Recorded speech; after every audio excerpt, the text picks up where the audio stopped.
The design of planned attacks on buildings inside the U.S. and how operatives were directed to carry them out. That is valuable information for those responsibility to protect the American people. He told us the operatives had been instructed to ensure that the explosives went off at a point that was high enough to prevent people trapped above from escaping. He gave us information that helped uncover Al-Qaeda cells' efforts to obtain biological weapons. This is Building 7, a 47-story skyscraper that fell on the afternoon of September 11th. The government says that fire brought it down. However, 1,500 architects and engineers concluded it was a controlled demolition. Over 6,000 of my fellow service members have given their lives. And thousands of my fellow first responders are dying. I'm not a conspiracy theorist. I'm a structural engineer. I'm a New York City correction officer. I'm an Air Force pilot. I'm a father who lost his son. We're Americans, and we deserve... I lost my husband. My son. My uncle. My nephew. September 11th, 2001. Most people don't know a third tower fell that day. The government says fire brought it down. The collapse of World Trade Center 7 was primarily due to fires. I, along with 1,400 other architects and engineers, have found the government's conclusion to be physically impossible. Impossible. We need the truth about what happened that day. Go to rememberbuilding7.org. Why it fell, why it matters, and what you can do.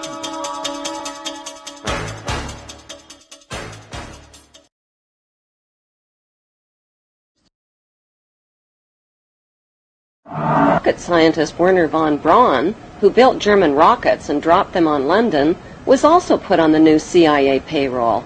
Von Braun and his team of Nazi rocketeers were sent to Huntsville, Alabama.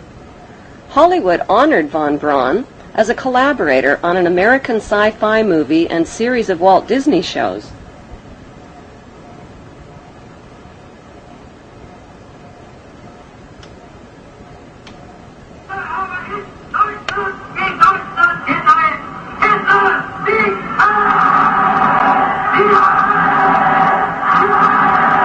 Let's take you back to 1958, 59, and I'm suddenly required to work with a Nazi.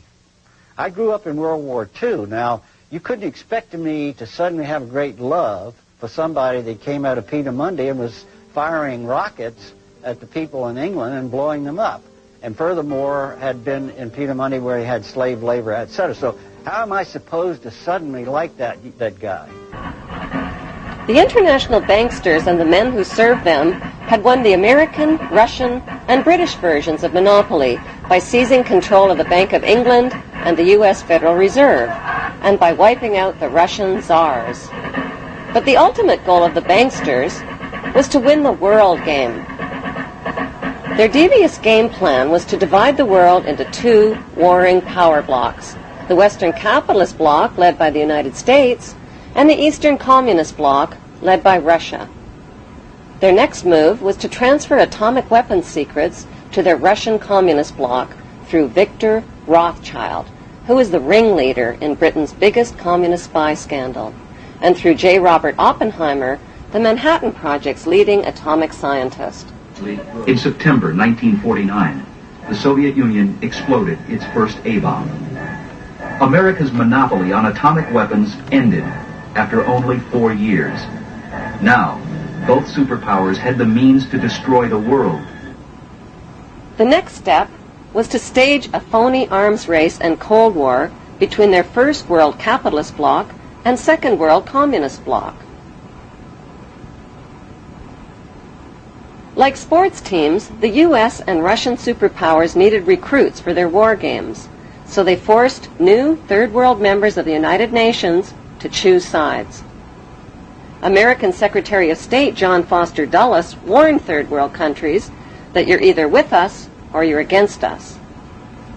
Korea and Vietnam were torn up like rags into half-communist, half-capitalist countries and became the playing field for phony war games between the bankster superpowers. Marilyn Monroe in Korea, America's great sex symbol, innocent and alluring, caught in the blood and mud of the Korean War. To the battle-weary soldiers who gazed at her, she must have looked like an angel sent from heaven to ease the pain of fighting a God-forsaken war in a far-off land. Excellent for the neighbors. Though generally outnumbered, American Sabres and British Meteors are outfighting the MiGs. The lives of 4 million Korean civilians and 33,000 American soldiers were sacrificed in the 1950 Korean War, bringing the banksters another step closer to world domination. Like Korea, Vietnam was split into North and South Vietnam and became their next target.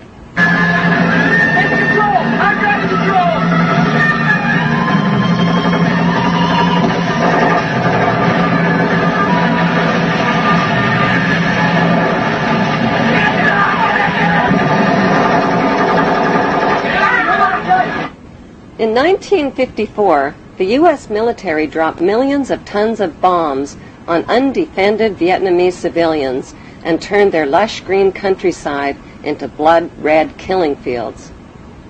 It was a butcherous campaign of terror, rape, torture, lies, and cover-ups.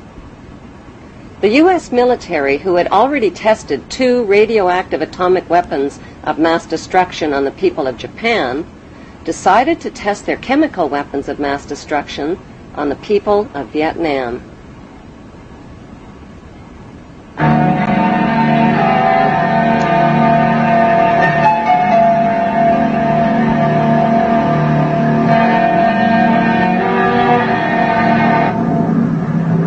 $70 million liters of chemical weapons of mass destruction were sprayed over the Vietnamese people, their water, and their countryside. The most lethal was Agent Orange, which defoliated, killed, and contaminated everything in its path like a radioactive atomic bomb. To this day, survivors suffer related cancers, genetic deformities, and permanent environmental damage. Many U.S. servicemen publicly confessed to their crimes and suffered haunting flashbacks.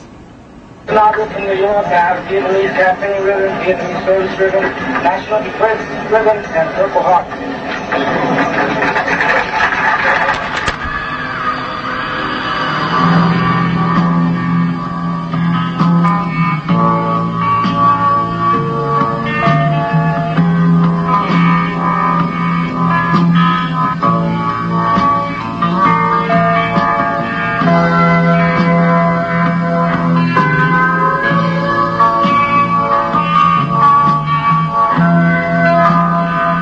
In spite of massive U.S. war protests, President Nixon increased America's military presence in Vietnam to 500,000 soldiers by 1969.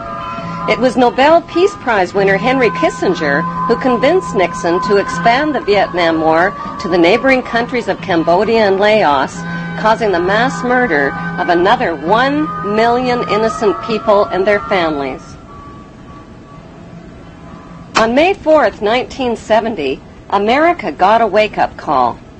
6 peaceful anti-war student demonstrators from Kent State and Jackson State universities were shot dead by U.S. armed guards, while dozens of others were wounded. The message came through loud and clear: the power of the U.S. military could turn its weapons on its own citizens.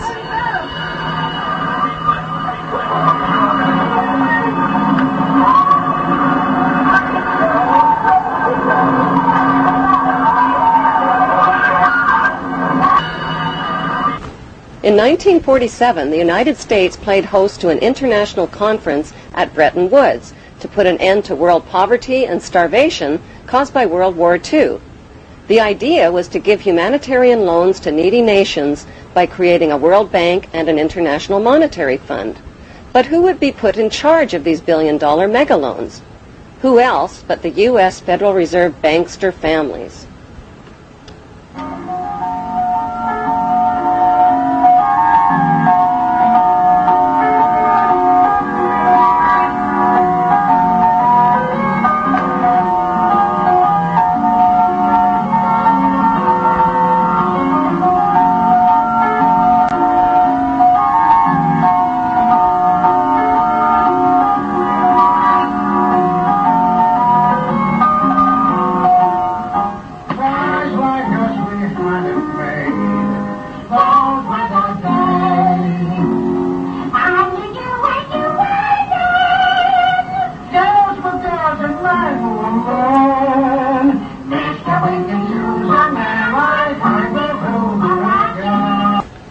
the U.S. Federal Reserve banksters in charge of humanitarian loans is like putting pedophiles in charge of daycare centers.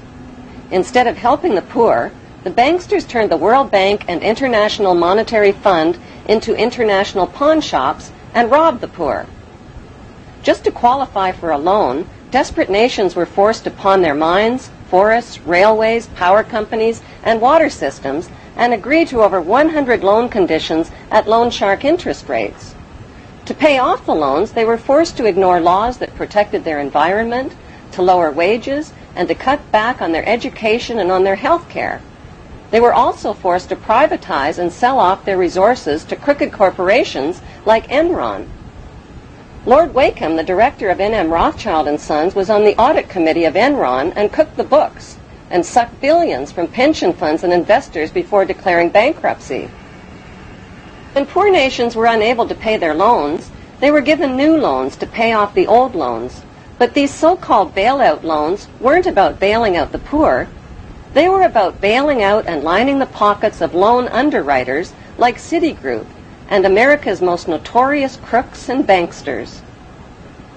As desperately poor nations got more desperately poor, the filthy rich banksters got filthier rich, and God help anybody who got in their way.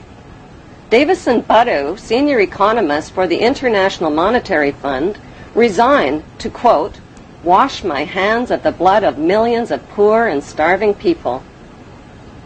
When President John F. Kennedy tried to take back America by reviving U.S. government-printed money, his head was blown off in a Dallas motorcade.